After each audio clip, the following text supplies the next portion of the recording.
Nako, saan kaya pupulutin ngayon itong mga marites na pinamumunuan ni Attorney Levito Baligod sa tulong ni former Congressman Mike Defensor kung saan ang huli ay nakakulong na ngayon? No? Kasi alam naman po nating lahat na yan nga ay hindi i-deny ni Defensor na tinutulungan niya financially ito pong mga marites po na ito. Pero last July 6, 2026, naaresto po ito pong si Mike Defensor kasama po ng mga co-accused niya sa pangunguna ni Senator Rodante Marcoleta at saka yung dalawang negosyante na sina Joseph Espiritu at Aristotle Biray. Iyan po ay di umano sa paglabag sa plunder law at saka paglabag sa Presidential Decree 46 o yung hindi po dapat tumatanggap ng anumang regalo ang isang public official. At sa araw po na ito, panibagong kaso na naman ang kakaharapin nito pong mga marites na ito. Wala nang magtatanggol sa kanila. Paano yan? Napansin nyo rin ba, simula po nung Lunes, nang maaresto ito pong si Mike Defensor, parang wala na pong naging pahayag o aktibidad ito pong mga marites po na ito. Maliban na lamang mamaya kung mai-interview si Levito Baligod dahil nga po dito sa ating pag-uusapang balita, sa araw po na ito ay panibagong kaso po ang isinampa ni Senator Erwin Tulfo laban po sa kanila. Pakinggan po natin ang balita. Richard Peter, nagsampa ng panibagong reklamo si Senator Erwin Tulfo laban sa mga individual na nag-uugnay sa kanya sa mga ibinabatong paratang noong nakaraang buwan sa reklamong inihain sa tanggapan ng Mandaluyong City Prosecutor's Office. Kinasuhan ni Tulfo ng grave oral defamation in relation to Cybercrime Prevention Act of 2012 ang mga nagpakilalang dating niyang bodyguard ni dating Congressman Saldico na sina Jeron Valderrama at Bernard Cumban. Kasama rin sa mga inireklamo sina Attorney Levito Baligod, dating kongresistang si Mike Defensor, ang kasalukuyang Quezon City Councilor na si Ranulfo Lodovica at Attorney Virgilio Garcia. Ayon sa kampo ni Tulfo, nag-ugat ang reklamo sa mga pahayag na inilahad ng mga inireklamo sa isang hindi otorisadong pagdinig ng Blue Ribbon Committee na nauwian niya sa isang press conference sa Double Gem EDSA Garden Events Place noong Hunyo 16, 2026. Hindi pa naglabas naman ang opisyal na pahayag ang mga pinangalanang respondents kaugnay sa panibagong reklamo. Yan napakinggan po natin yung balita at in particular, ito po yan Si Senator Erwin Tulfo sa balita po ng GMA News ay nagsampa ng kaso kina Attorney Levi Baligod, dating congressman, ngayon nakakulong na po, na si Mike Defensor at 4 na iba pa. Sinampahan ng reklamo ni Senator Erwin Tulfo sa Mandaluyong Prosecutor's Office dahil sa pagdawit sa kanya sa maanumalyang flood control projects.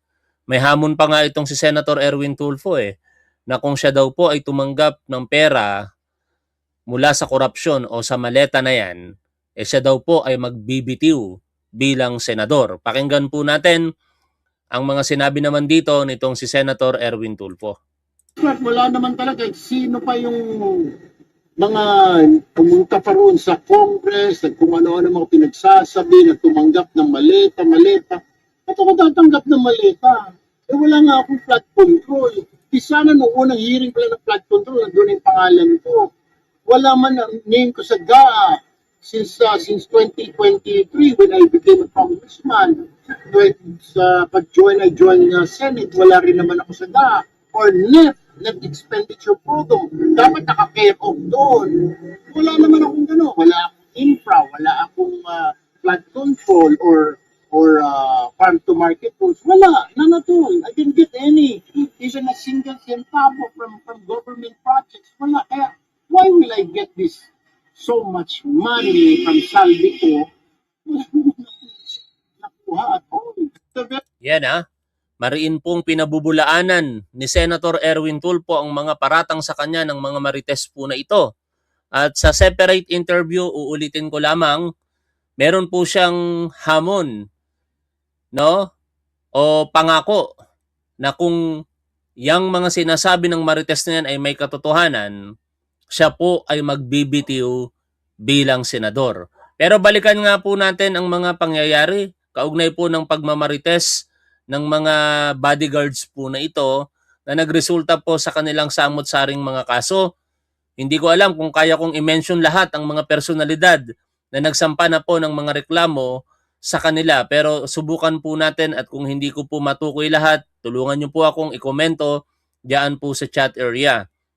Sa aking pagkakaalam, ang unang-unang umaksyon laban po sa mga marites na ito ay ang dating NSA National Security Advisor Edgardo Año.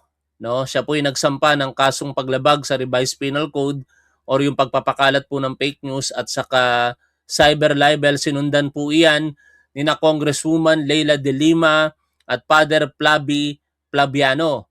Nandoon din po ang nagsampa ng kaso ay si dating Senador Antonio Trillanes.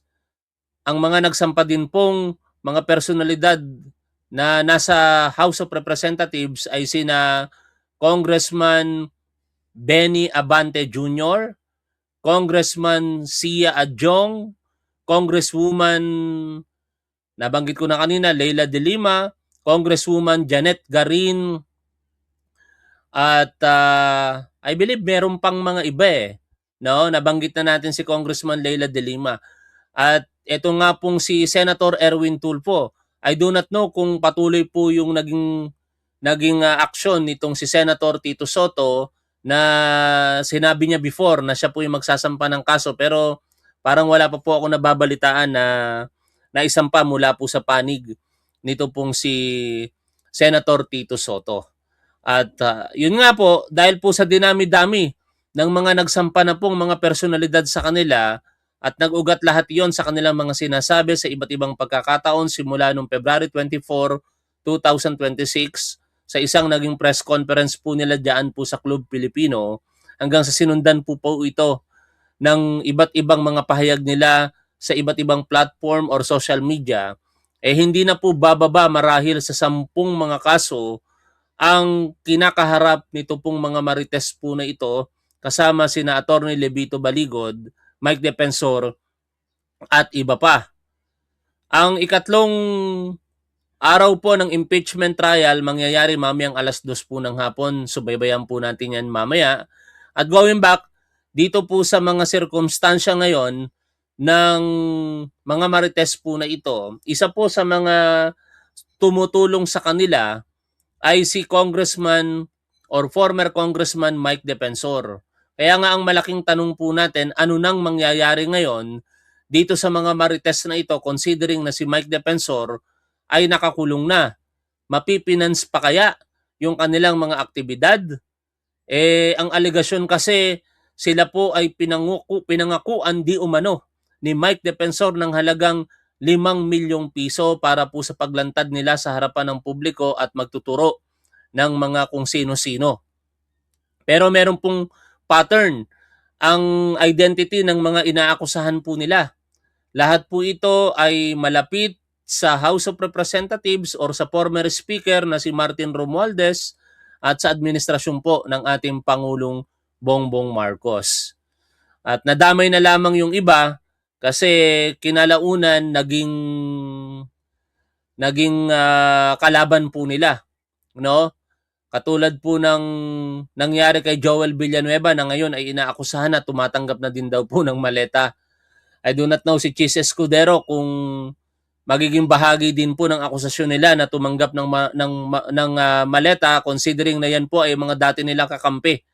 Tapos yung una na po nilang inakusahan na tumatanggap ng maleta na si Senador Loren Legarda, nang ito po ay naging kakampi na nila, ay binawi po nila ito at sinabi po nila na wala na po itong pananagutan o wala na po itong kinalaman sa mga pagtanggap ng maleta.